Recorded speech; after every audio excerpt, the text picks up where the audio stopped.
欢迎大家收听每晚一个恐怖故事。今晚已经是第55晚了，年后工作繁忙，加上所谓的正月不剃头的习惯，没料想头发居然像没人管的杂草，呼啦一下疯长起来，头发多了，头皮屑自然也多了，猛挥下头，肩膀上如同下了雪一样。出去的时候发现报社旁边的拐角处居然新开了家里发店，居然还有些人围在外面，看来生意很不错，决定进去瞧瞧。我的头极难理，稍微技术差点会理得很难看，所以换了很多理发师都总是不尽如人意，所以这次只好又抱着试试的心态进来。小店不大，甚至可以说有点狭小，但是却并不阴暗，相反，由于方向的缘故，阳光可以很好的照射进来，整个房间还是非常简洁光亮的。其实房子再大再宽敞，如果里面受不到阳光的照射，总觉得让人很不舒服。如果居住地久了，主人的心里大都有些阴暗吧。所以大家在挑选房子的时候，采光也是个非常重要的标准。我记得原先这里是一家杂货铺，想必以前的老板见生意不好就租出来了。店里面摆放着2张理发椅，虽然陈旧却不破，像是竹子制造的。镜子也是，虽然镶嵌的镜框是不带任何修饰花纹的黑色，而且有些老旧，但是镜面却显得十分干净，非常清晰。只不过方方正正的镜子，当客人坐上椅子，上半身映衬在里面，给人一种很不舒服的感觉，就像是一照一样。我眨了眨眼睛，可能是想太多了吧。墙角摆了几张竹椅，坐着些客人，不过其中一个小女孩却让我十分好奇。她大概11、12岁，扎着2只羊角辫，大而圆润的眼睛和小巧玲珑的鼻子，搭配着圆圆的脸蛋，只是嘴唇红得有点吓人，宛如电影里的吸血鬼的嘴一样。当然那是不可能的，小女孩的头发没什么光泽，看着她略带苍白半透明的皮肤，我猜想她可能不经常晒太阳，导致身体不太好吧。有很多这种小孩，父母长辈们都宝贝得要死，大门不迈，二门不出，比古代小姐们还深闺简出，结果直接导致他们街上只要刮2级风就不敢出门。女孩穿着很漂亮的洋装，黑红相间的花格裙与白色皮鞋，而且她紧紧地抱着一个洋娃娃，那个娃娃也很漂亮，几乎和女孩一样的打扮，长相也略有相似，但感觉娃娃终究是娃娃，眼睛里没有任何朝气，动也不动。不过娃娃做成这样也算是很少见了。老板在为一个客人理发，看得出他的手艺不错。因为这样一个刚开张有规模这么小的理发店，居然有3、4个人排队等候。老板大概中等个头，大而光滑的脑袋，五官摆放得很紧凑，唯独大大的鹰嘴鼻子凸了出来，如揉捏过的电话布般的皮肤起了数条深深褶皱，看样子似乎很苍老。他还留着2撇夸张的8字胡，但胡子很硬又很稀疏，一根根贴在薄薄的嘴唇上，远望去像用毛笔画上去似的。好了，您对着镜子瞧瞧看可以吗？老板用一个软刷子蘸了点香粉，为客人清理掉脖子上的碎发，谦卑地半弯着腰对客人笑着说道。客人站了起来，对着镜子转转脑袋，又用大手摩挲一番，这才满意地付钱离去。总算好不容易老板对我招手，示意轮到我了。我不客气地往椅子上坐了上去，很舒服，透着一股淡淡的清凉，开始理发了。我也慢慢和老板聊了聊家常，做记者的都有种职业病，喜欢和人聊天，仿佛一时半刻嘴巴闲空着就浑身不舒服。所以你会发现很多记者喜欢没事就大嚼特嚼口香糖。我是外地人，这些东西还是从旧货市场淘来的。孩子娘过世的早，我只好带着女儿四处奔波。旁人总是容纳不下我们，还好女儿懂事，从来不哭闹，和我一起受罪。老板看上去虽然年纪很大，攀谈中才知道他居然才刚40挂零。您女儿？我想想这里也不大，难道刚才看见坐着的小姑娘就是？果然。老板随后指了指女孩，你看，她不正和一个娃娃坐在那里吗？那娃娃可是我亲手做的。我忍不住回过头看了下，窗口露出了一点夕阳的余光，带着红黄混合的模糊色彩，照射在小姑娘的脸上。我看见她没有一丝表情，只是呆滞地看着我，手里紧紧地抱着那个娃娃。我忍不住夸赞老板的手艺精湛。的确，外面卖的洋娃娃哪里有做的这么逼真的？如果是自己做的，那这个理发师还真是多才多艺的。他不爱说话，您别见怪，我教了他很久，说看见年轻的叫叔叔阿姨，看见稍长的叫伯伯婶婶，可是从来不开口，都10多岁了，一天听不到他说几个字。老板长叹了口气，又对女儿喊了声圆圆，叫伯伯呀。我听着身子抖动了下，连忙笑着打断老板的话，叫叔叔就可以了。我流汗解释道，可是女孩没有吭声，老板只好继续为我理发。我看了看地上，的确，前面少说也有好几个人理发了，但地面却很干净，几乎找不到什么碎发。圆圆，帮我拿条热毛巾来，在后面脸盆里。老板再次吩咐说。不过这次女孩站了起来，听话地走进去，片刻后拿过一条热气腾腾的毛巾。老板用毛巾为我擦了擦脸，我忽然觉得毛巾上好像有一阵异样的味道，而且好像脸上沾了些黏糊糊的东西，不过不多，我也就没有在意了。你的发质很不错呀。老板忽然用手在我的头发上摸了一下，不知道为什么，我居然忍不住哆嗦了一下，浑身打了个寒战，脖子处仿佛被冷风灌了一下，我只好缩了缩脖子。老板的技术不错，我对着镜子照了照，看来以后认准这家了，加上又离报社不远，我痛快地付了账，刚想离开，摸了摸口袋，发现居然有一根口香糖，于是童趣大发，走到那个叫圆圆的女孩身边，给很好吃的，甜的。我把口香糖递过去，可是女孩只是死死地抱着那个洋娃娃，面无表情地看着我。我只好把口香糖放在椅子上，顺便走了出去。走出那间理发室的时候，我忽然回头看了看，借着不多的阳光，我看见老板猫着腰，把所有地上扫到一堆的头发整齐地收到一个口袋里放好，接着把口袋立在墙角，旁边还有相同的2个袋子，猜想可能拿去卖钱吧。据说有专门收购头发的，而那个女孩子旁边的口香糖却不见了，大概他见我走了，就连忙拿起来吃了吧。呵呵，我笑了下。可是我忽然依稀看见女孩手中的洋娃娃，好像嘴角动了动。我揉揉眼睛，洋娃娃却依旧如故，可能看错了。最近老是校订稿件，太累了，回去泡杯菊花茶喝吧。我自己安慰了下，往家里走去。走出去的时候，却看见一个中年妇女，长得慈眉善目的，提着一包东西走进了理发室，脸上充满了幸福的微笑，也是来理发的吧？看来这里的生意还真是不错呢。我心里暗想，外面已经全黑了，摸着稍稍有些凉意的脑袋，我连忙走回家开始洗澡，要不然碎发是非常扎人的。洗澡的时候，依稀听见客厅的窗户不停地啪啪作响，心想可能是外面风太大了。可是当我擦着头发走出浴室的时候，声音又没有了，但是却发现窗户上好像有什么东西，是一双手印。由于我很懒，窗户外面布满灰尘，所以这双手印看得很清楚，不是大人的，手印很小巧，像是小孩的，似乎是从外面拍上去的。可是我住的是6楼啊！我刚打算回头拿块抹布来擦拭下，可是又听见窗户传来啪的一声，转头一看，居然是个小女孩倒着身子挂在窗户外面，头发也倒垂着，双眼无神地看着我，白皙的脸倒映着客厅里的荧光，显得有些发绿，而2只手正好按在刚才的手印上。她把一张小嘴张得大大的，似乎在喊叫什么，而我则傻子一样的拿着浴巾呆望着她。接着她似乎有些急躁了，用拳头把窗户擂得咚咚作响，再这样玻璃都要碎了。我呆滞地看见她用手指了指沙发旁边的茶几，接着又把嘴张得大大的。我回头看了看，沙发上只有一包开了封的糖，原来她说的是糖。我颤抖地把糖拿起来，把窗户开了一条缝，把口香糖递出去。她的脸离我很近，我几乎不相信这么稚嫩的肌肤在寒冷湿气的风里居然一点都没变色，反而在灯光下透着古怪的晶莹的感觉，就像放在暗处的玉器一样，带着肥腻的光泽。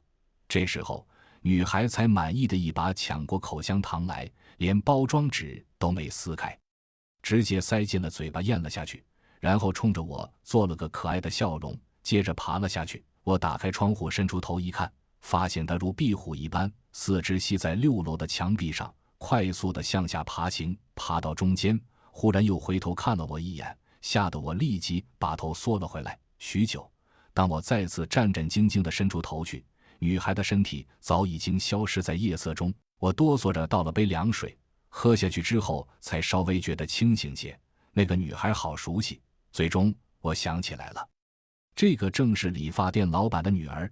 可是正常的小女孩会爬到6楼问人要糖吗？显然不会。第二天，我带着满心的疑惑来到那家理发室，可是走到了门口，却一直迟疑着不敢进去。早上的人不多，本来就在偏僻地段的小店显得更加萧条。今天是阴天，我看了看地上，自己的影子变得又稀又淡。我正在迟疑是否要进去。虽然与我那位朋友相处甚久，可是我毕竟不是他，我的血并没有除邪驱魔的能力，恐怕相反的是，搞不好还会招惹些东西上来。老板忽然从里面闪身出来，看见我有些意外，眯起眼睛上下扫了扫，这才哦了一声：“您不是昨天的客人吗？怎么，是不是我的手艺不好，您有些不满意？实在对不起了，要不我帮您修整下，还望不要见怪。”老板弯着腰，双手弯曲着合在胸口，半低着脑袋，诚惶诚恐地赔罪道。我深感不安，连忙扶起他，告诉他自己并不是介意发型的好坏，相反，对于他的技艺我十分满意。老板狐疑地望了望我，非常奇怪，想要继续询问，似乎又怕我不悦，只好站在门口，一时间不知道该说什么。我意识到自己可能打乱了他一天的工作计划，对他点了点头，说自己只是来坐坐看看老板。这个借口似乎略带牵强，牵强的让我自己都觉得好笑。老板自然不相信了，于是立即又说道，自己对他的理发技术很感兴趣，想来观看下，顺便学习学习。这时老板才憨厚地笑了笑，腰背挺直了起来，脸上也有了少许得意的笑容，开始向我大谈特谈理发的技巧。可惜我根本无心听他叙说，只是恩纳的应付，一边对着小店里面窥探着。我没看见那女孩，难道昨天我的确是幻觉吗？但哪里有那么真实而持续那么长时间的幻觉？我还没有开张，正好要出去买点东西，不如您帮我照看下店和我女儿好吗？正好如果来了客人，就让他稍微等等。老板忽然拜托我道，这倒是让我非常意外，但也正合我心意。你就不怕我是坏人，偷了你的东西？我忍不住朝他打趣道。老板一直堆满笑容的脸忽然严肃起来，我不得不承认，一个长时间笑着的人忽然不笑了，那神情的确可以让人心头一寒。您不会的，第一次来的时候我就知道，您是附近报社上班的吧？看过您进去几次，而且看您的相貌，绝对不是那种小偷小摸的人。再说我这破店有啥值得偷的？他说的话很有道理，我也点了点头，算是答应了他的请求。这时老板才满意地朝街口走过去，可是还没等他走几步，我忽然又喊了句，如果我是为了把你女儿拐走呢？我自己都不知道为什么会问这个，或许想试探下。老板忽然立住了，过了会慢慢转过头，一条缝似的眼睛下面挂了副夸张的笑容，谁要是拐带了我的女儿，那他将会是天底下最倒霉的人了。说完，头也不回地走了，虽然是笑着说的，可是我觉得这句比板着脸说更有威慑力，特别是像我这种昨天晚上经历过那种诡异事情的人。小店里摆放着些许家具，地面真干净，而且一点异味都没有，房间安静的就像是长久没人居住过一样，有点死气。里面还有间屋子，不过门是带着的，那扇黑漆色的木门稍许开了条细缝，完全关闭的门和完全打开的门都不如只开了条缝的门有吸引力，这恐怕也就是犹抱琵琶半遮面的缘故。我猜想那女孩一定就在房间里，可是我却在迟疑是否要进去。一个夜晚徒手爬上高楼向人索要糖果的人当然不是普通人，可是我还是走过去了，因为听见一阵吞咽的声音，似乎很急，仿佛饿了很久一般。我高抬起脚，尽量做到没有声音走了过去，越靠近门，声音就越来越大了。我顺着门缝看去，房间里正点着盏电灯，那个女孩背对着我，坐在床上，旁边是她上次抱着的人偶娃娃。那个娃娃还是那样漂亮，不过在昏暗的灯光里看不太清楚，只是觉得仿佛是活人似的。娃娃做的再逼真也是娃娃，因为它根本无法动起来，即便是安装了机器在里面，它做出的动作也是僵硬呆板的，根本无法同人的动作相媲美。可是令我惊讶的是，那个放在枕头边上的人偶娃娃居然眨了眨眼睛。是的，我确信自己没有看错，他的确眨了下眼睛。接着更加古怪的是，那个娃娃木然的很机械地转动着自己的脖子，居然大睁着无神的眼球看着我这边，仿佛已经发现了我一样。我惊骇得不自觉往后退了一步，却发现自己的脚好像碰到了什么东西，是一个袋子。我仔细一看，里面居然装的全是头发，可是只有一半。再次看看房间里面，却发现坐在床上的那个女孩已经不见了，只是枕头上的人偶娃娃还在，依旧睁着圆鼓鼓的大眼睛盯着我。床上还有个袋子，从里面散落出了一大堆黑色的碎发。这个时候，门缝角底处传来了一阵金属刮过地板的声音，同时我感觉到腿边好像有什么东西，低头一看，原来那个女孩已经趴在我脚底下，正抬头看着我，她的嘴正在蠕动着，鼓起的腮帮子一下一下的。我在嘴角处看到了几根长长的头发，大而泛白的眼睛鼓鼓地盯着我。从她的眼睛里，我读不到人类应有的感情，或者叫灵魂之类的，就好像我触犯了她的领地一样。女孩趴在地上向我扑来，直到我踉跄地退到理发室里。她冲着我凝视了几秒钟，转头又再次爬回了房间，就如同一只热带湖泊里的鳄鱼，爬行速度之快，真让我咂舌。我还坐在地上喘气，但肩膀上忽然挨了一下，这一下并不重，但是在遭受惊吓之后，人的神经往往非常脆弱，所以这一下又把我吓得着实不轻。回头一看，居然是老板，他的脸带着微笑，从凤眼中露出几丝戏谑的目光。您没事吧？我不过嘱咐您照看下店，怎么您坐到地上去了？这天还寒着呢，快起来吧您。说着，他把我搀扶了起来，坐在旁边的凳子上，接着自顾自地忙活开来。他又对着里面的房间喊了句：起来了。那个女孩抱着娃娃再次走了出来，可是这次却显得很温顺，也很漂亮，根本就不像刚才我看见的一样，好像刚才的事情从来没发生过一样。这位理发师叹了口气，坐在了椅子上。您大概刚才看到了吧？其实我没打算瞒着您，之所以让您留下来，也是想让您自己看到，省得我解释后你也不相信。果然，老板隐瞒了一些事情。其实我的本职不是理发。他的声音忽然变了，先前的谦卑市侩的那种小商贩才有的语气消失了，取而代之的是一种自信和骄傲，整个人也仿佛高大了许多。他从椅子上站起来，踱着方步，把手背在身后。我其实是一位人偶师。他的眼睛完全睁开了，冒出令人敬畏的光。可是我不明白，这和他女儿的那些古怪动作有什么关系？但是理发师走到了抱着娃娃的女孩面前，在她的脑后抚摸了一下，那个女孩瞬间放开来手，就如同一个失去动力的机器一样瘫软了下来，头也歪向了一边。理发师轻轻抱起了那个娃娃。其实这才是我女儿。他怜爱地摸了摸那个我自认为是人偶的脸庞，原来他那天随意的一指竟然是我误会了。细细看来，果然女孩还是有几分像她的父亲。有时候就是这样，人们总是自作聪明，把假的当作真的，真的反而认为成假的。我不禁为自己的愚蠢笑了笑。我知道你误会了，不过也正常。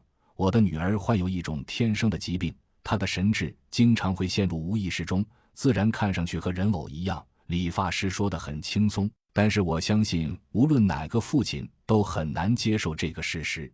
他现在之所以还可以随意地说出这件事，证明他已经将这个慢慢承受了下来，但背后的痛苦恐怕不是我能想象的。他又看着那个我以为是理发师女儿的人偶，这是我的心血，其实说她是我女儿也不为过。理发师顿了顿，又伸手在女孩脑后晃了一下，结果人偶一下又恢复了先前的样子，只是看着理发师手中的女孩，默然不动。我的妻子无法忍受我作为一个人偶师而离开了我，其实连我自己都觉得不是个正常人了。没有谁会喜欢和一个整天不说话、摆弄一些人体四肢模型的家伙待一辈子，所以他提出离开，我也没有劝阻，因为我一直觉得这是理所应当的事。他没有带走女儿，这也是我感激他的一点。虽然我知道他其实知道女儿患有疾病，怕成为他的负担罢了。我一个人照顾起我的女儿，这对于一个没有稳定收入的男人来说非常困难。虽然我可以靠帮一些收藏家制作人像和人偶赚钱，但毕竟不是长久的维持生计的办法。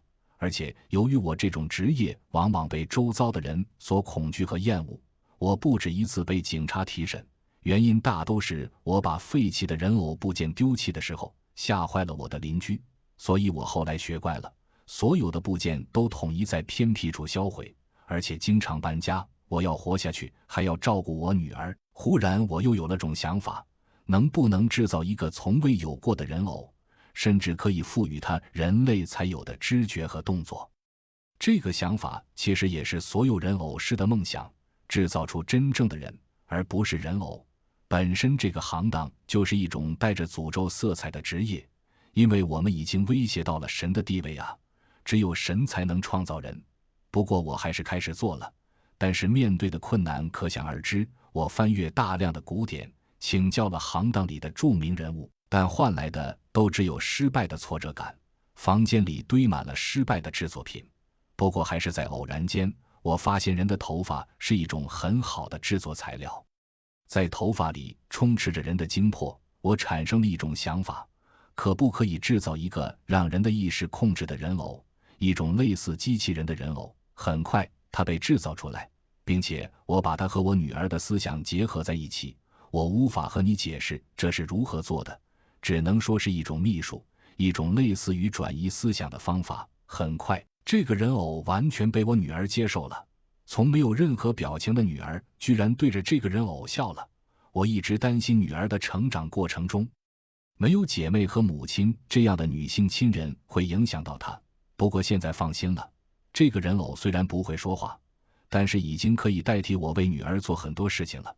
只是有一点，它必须浸湿大量的人发，就如同消耗汽油的汽车一样，头发是它能继续行动的能量。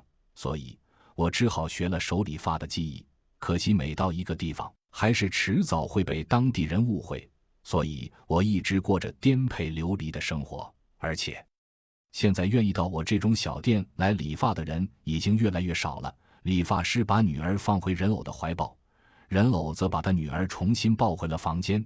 我女儿已经比以前好了很多，或许是老天少许怜悯了我一些，虽然还无法说话，可是已经开始慢慢成长了。因为脑内的毛病，她几乎没有发育过，身体一直保持着小孩的状态，而且不会说话，只能靠用人偶的嘴型来表示。我知道那天她为了想吃糖而让人偶去了你家，可能吓着你了，这是非常抱歉，只是拜托你千万不要把知道的事说出去，起码要让我稍微准备一下才好迁移到下一个城市。他说得很心酸，眼睛一直盯着脚尖，仿佛带着哀求。先前的骄傲忽然一下不见了，我看见的不是一名优秀的人偶师，而是一个普通父亲。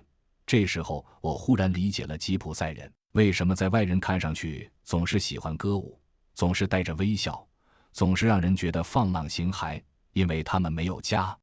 这是最大的悲伤，当人到达最大的悲伤时，反而会笑，会开心，因为他们已经无法再难过下去。无家的人是最为悲哀的人，我自然答应了他的要求，只是希望他稍微注意一下，毕竟不是每个人都能受得了那种事，如果造成骚乱就不太好了。理发师点了点头，忽然兴奋起来，布满沧桑的脸忽然起了潮红，仿佛一个刚刚收到心上人赞赏的小伙子一样。